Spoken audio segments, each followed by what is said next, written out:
Would you like to move your live stream audience to connect with them in a way that they feel what you feel? Here's an idea. Bring them with you.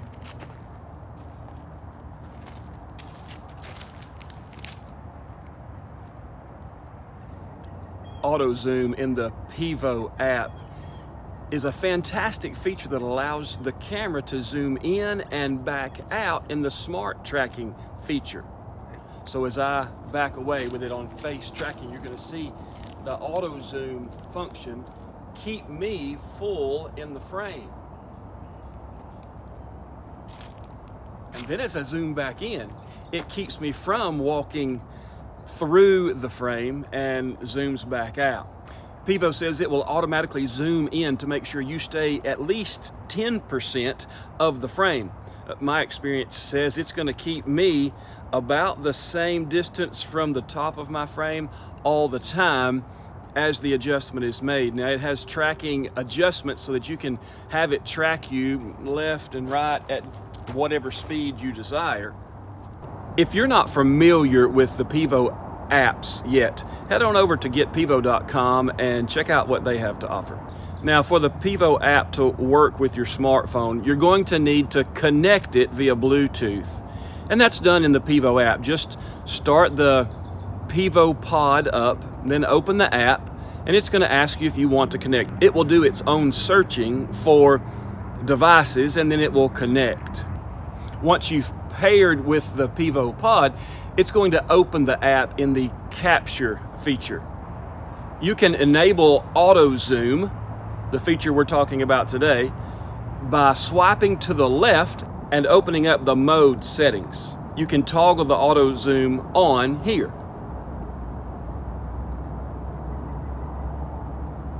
To close mode settings, simply swipe the other direction or click the confirm icon. I do want to mention you can use auto tracking in the smart tracking feature, but not in the action tracking mode. And my experience says it is much more effective in the face tracking than it is in the body tracking. The opening of this video was done in body tracking, so as I walked away, it didn't zoom in near as dynamically as it's doing right now, as I'm just slowly making my way into different parts of the camera view.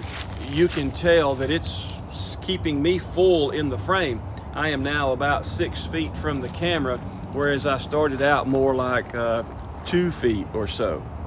It definitely makes finer adjustments when it's in face tracking than it does when it is in body tracking. This auto zoom really is the feature that sets this AI tracking apart from my other AI tracking devices. My OBSBot Me doesn't require an app because it has a sensor built in that follows you, but it doesn't auto zoom. My Hohem iSteady V2 also doesn't require an app, and it also has an LED light built in, but it also doesn't auto zoom. This is a feature that makes it worth it to go into the app, even to live stream. Now that I've mentioned it, let's take a quick look at what it takes to set up live streaming through the Pivo app. First, you're going to need a Restream account. So you go to restream.io and you set up an account with them. Now they have free options, and that's probably all you'll need in order to get started. So sign up for their service, connect your YouTube or your Facebook or your Twitch or whichever streaming platform you want to be on, connect that to your Restream account, and then go back into the Pivo app. You can log into Restream through the Pivo app. Swiping right from the main screen is going to allow you the option of choosing multi-stream, the icon on the top right there. And choosing this icon is going to give you the appropriate choices to get your stream up in the Pivo app. Once you've connected your Restream account to your Pivo account, your destination accounts will show up in the Restream section of the Pivo app. The only thing left to do now is go live. And when your camera can move with you, your audience is moved as well.